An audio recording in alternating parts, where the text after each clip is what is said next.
Nintendo 64!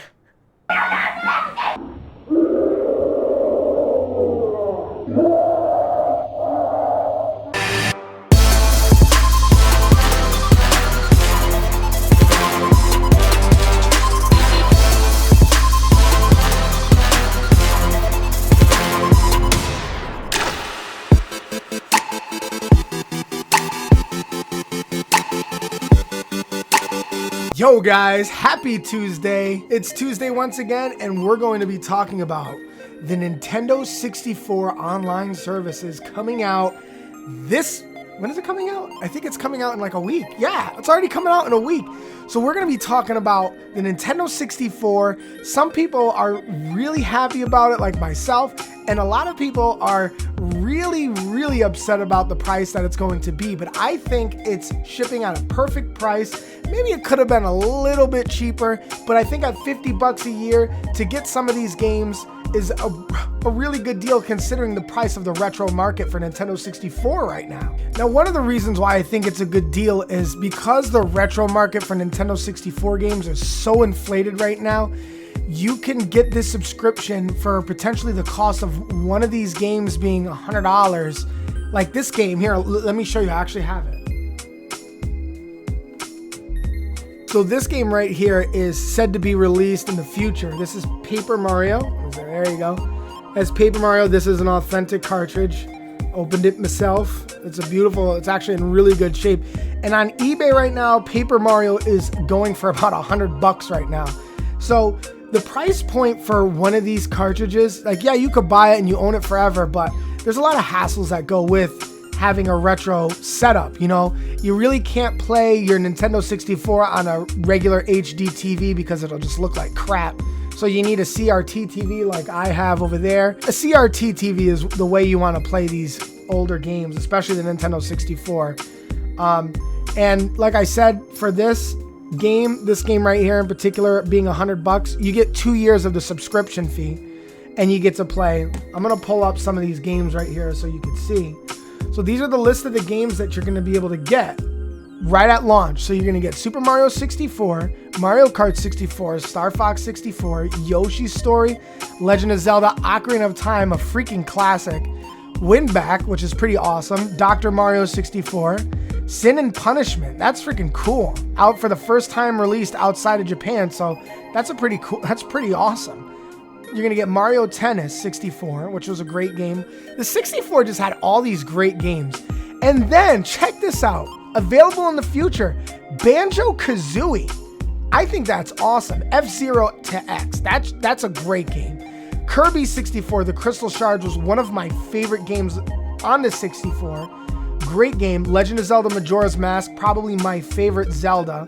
Mario Golf, Paper Mario, just like I said, and Pokemon Snap. And then, of course, they're going to be releasing more of these games in the future. But that's not all I wanted to talk to y'all about. I wanted to have a little fun. I want to go through the top 5 games I think that Nintendo needs to release on this service because these games need to be experienced by the masses. And now I just want to make something very clear. A couple of these games, no surprise to those of you who've played Nintendo 64 in its prime like myself, but no surprise, some of these games are going to be from the studio Rare. Now, for those of you who do not know, Microsoft currently now owns Rare Game Studios. So people will kind of argue back and forth that, oh, you know, Nintendo won't release them because, you know, Microsoft owns Rare now. But remember, Banjo-Kazooie is on the list for the upcoming games that are going to be released on this system. I think there's a good chance that Nintendo may be able to work something out with Microsoft so that they can release these games in the future because Microsoft and Nintendo have a pretty decent relationship with each other. All right, guys, so wasting no time with number 5 on the list, we are starting things off with Force Gemini. Woo-hoo-hoo. All right, y'all. So for those of you who don't really know what Force Gemini is, Force Gemini was a game released in 1999, and it's a third-person shooter developed and published by Rare for the Nintendo 64. No surprise to anyone that number 5 was going to be a Rare game. We all knew that this was coming. Rare is probably going to dominate this 5 list, but no worries. Like I said, I'm keeping my hopes high for this. But the game follows the story of 3 members of a galactic law enforcement team as they try to stop hordes of these bug-like insectoid drones led by an insectoid guy named Mizar. He's like the big bad of the whole game. And it features a single player mode where the player can explore the galaxy. I think it's up to like 17 planets to save these people known as the Tribals. The Tribals are a race of survivors who have been enslaved and imprisoned by Mizar. And it places a strong emphasis on like a shooting type of game. You're shooting up a large number of enemies while dodging their attacks. And you know, the game has some very clunky controls, but I feel like with the Nintendo Switch controller, these controls can be cleaned up a little bit since you got the dual analog sticks and a much nicer controller, not like the clunky Nintendo 64 controller. So I think that they could do something where it could clean up the controls a little bit and make the game more functional and enjoyable. And it also includes a multiplayer mode where the 2 or 4 players can compete in a traditional deathmatch game. And it's a really fun game. Not to mention, there's also an option to do co-op in campaign where you play as this little helicopter dude who can shoot things. It's really cool. It's a great game, and I think Nintendo should put it in the Nintendo Switch Online service for the N64. Now, the next game on this list at number 4 is going to be Gauntlet Legends. Now, this game is awesome, and I'm going to tell you why. So Gauntlet Legends is an arcade game. It was released in, I think, around 1998 by Atari and Midway Games. Now, it's a fantasy-themed hack-and-slash game. You just go in there, you pick a character. You can pick between the Valkyrie, the warrior, the wizard, and I think like an archer's type of thing. Something like that. I don't know the exact name of what they chose, but it's like a, bow and arrow type of thing.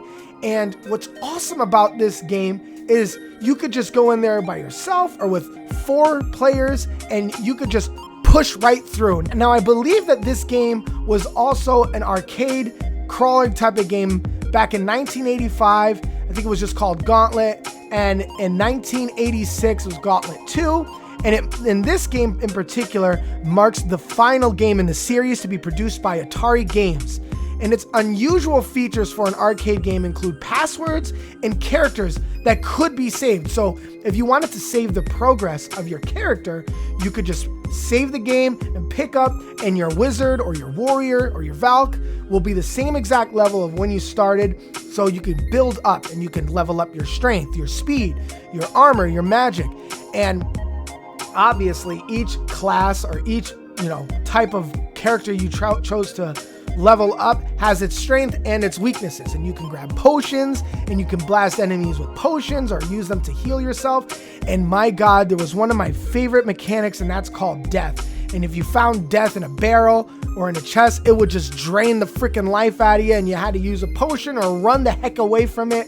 It was such a great game. I used to play this game with my buddies John and Dan when we were kids with my younger brother, and we used to play 4-player, and we used to have so much fun playing this game, stay up late playing this game on the weekend. Good times, man. Good freaking times. So next up on the list, I think this is gonna be no surprise to anybody, but I'm gonna have 2 cartridges up here because I think it goes without saying that both of them need to be, and that's Pokemon Stadiums 1 and 2. Look at how beautiful these cartridges are. I love cartridges. So obviously, I think this game deserves a spot in this top 5 list for me because Pokemon was so hot back then. It was just so hype, and the Pokemon movies were out, and the TV show, and everybody had a pocket of Pokemon cards in their pocket in 4th grade and 3rd grade. Now, Pokemon Stadiums 1 and 2 were both great games. And one of the reasons why I think it's so good is because it kept that strategy video game, like where, not like Pokemon Blue and Yellow and Red when they had it didn't have a storyline. It would just, you would go in there and you'd go right away and you would just battle and you would try to win as many Pokemon battles as you could. And if you didn't feel like doing any Pokemon battles, there were so many silly Mario Party-esque like mini games you could play, and it would just be so awesome to just sit down. And I believe at one point it also had like a thing where you could trade and do transfer packs accessory. Yeah, you had the transfer pack accessory that was bundled in with the game, and players were able to view and organize, store and trade and battle their own Pokemon uploaded from the Pokemon Red, Blue, and Yellow games. And it was just so awesome, man. It was just so epic. And it was just, Pokemon was so great at the time. And it would be really nice to see these games revived back into it, just so that we can all experience, because Pokemon still is an amazing thing, and it's a big thing right now. Everybody's getting hyped for Pokemon Arceus. People are getting hyped up for Brilliant Diamond and Shining Pearl. It's gonna be epic. I can't wait for those games. Definitely gonna be doing a review of that game on the channel for sure. But Nintendo, please put Pokemon Stadiums 1 and 2 into the Nintendo Switch Online Pack for N64. All right, personally, this game is my favorite, and it would have been number one, but I had to be honest with myself, and you'll know why this is at number one when you see number one. But number two is Diddy Kong freaking Racing. Oh my goodness, I love this game. Now, why does this game need, I think it needs to be on the Nintendo Switch Online service. Please, Nintendo, do something with Microsoft to help them put this on the online service, because this, in my opinion, is a superior racing game to Mario Kart. This game needs to be experienced by the masses. This game was just so good in its own way. Not only was it a great traditional racing game, but it had its own story to it. Like, you would go into the game into the story mode first, and you had to race all of these awesome bosses and do all these challenges, because you had to find and race this big old fat pig named Whiz Pig. What? Like, what racing game has a super villain in it? I mean, dude, it was great. You would have race cars. You could choose a hovercraft because they had water levels. And even if it wasn't a water level, you could still choose the hovercraft. They had airplanes. You could blast people with rockets. You can get nitrous and just shoot across the map and slingshot your character in first place at the very last second. It was just so epic. And it was actually the racing game, the first racing game that featured Banjo from Banjo-Kazooie and Conker from Conker's Bad Fur Day. Like, what?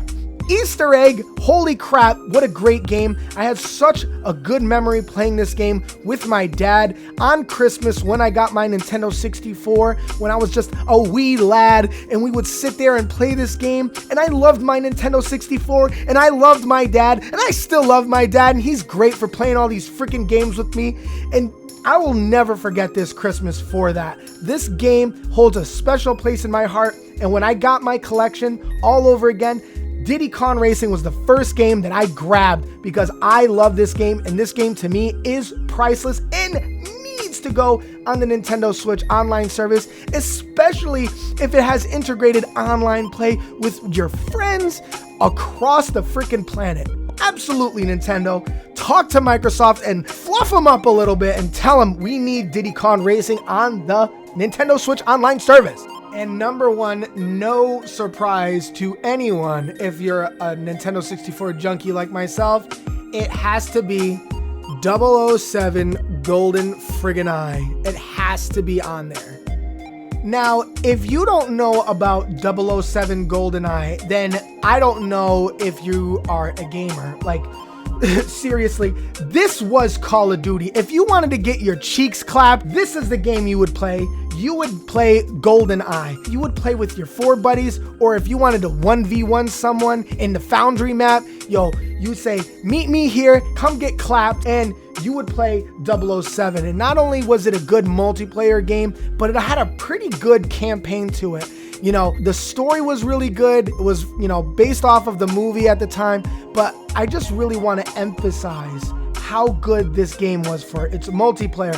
Now, trust, this game is a little dated on the Nintendo 64 console even now. When you play it, it's a little clunky, but like I said, Nintendo can work their magic where they can smooth out the frames a little bit, maybe round out some of the edges of the graphics, make it look a little bit prettier than it is, and refine the controllers a little bit. But this game would be amazing online playing with your friends. What would be better than spanking someone on GoldenEye oh my god, like, dude, can you just do it? This game would be so good. And those of you who've played GoldenEye back in the day, like myself, know exactly what I'm talking about. This was Halo. This was Call of Duty. This was Battlefield. If you wanted to come get some, let's go play GoldenEye after school. Meet me at my house. My mom's gonna make Hot Pockets. She's got grape soda. Let's do this and get ready to get your butt handed to you. All right, guys. So that's going to do it for my top 5 list. Let me know what you think should be added to the Nintendo Switch online services down in the comments below.